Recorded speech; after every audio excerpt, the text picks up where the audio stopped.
In this video, I'm going to show you how you can easily reset Safari on an iPhone or iPad.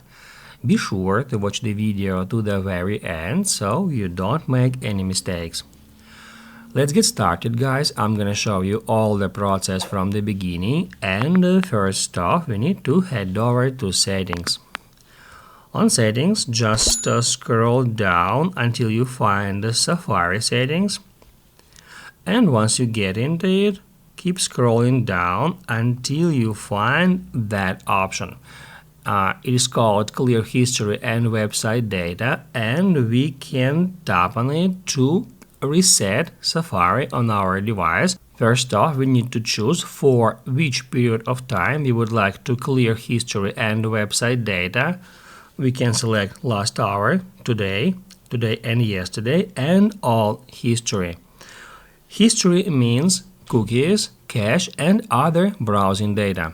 If you would like to completely reset Safari, I recommend you to choose all history to clear history for all the time.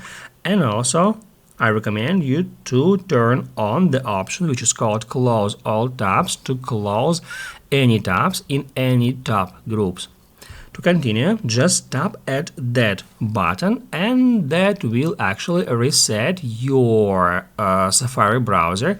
That will remove cache, cookies, all that stuff.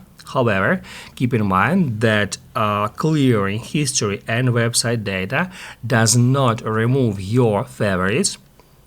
I'm going to show you where favorites are located. Here they are. Clearing website data and history doesn't remove favorites, as well as bookmarks. Here we can find our bookmarks, and here we can find our favorites. If you would like to remove some favorites or bookmarks, you can easily do so.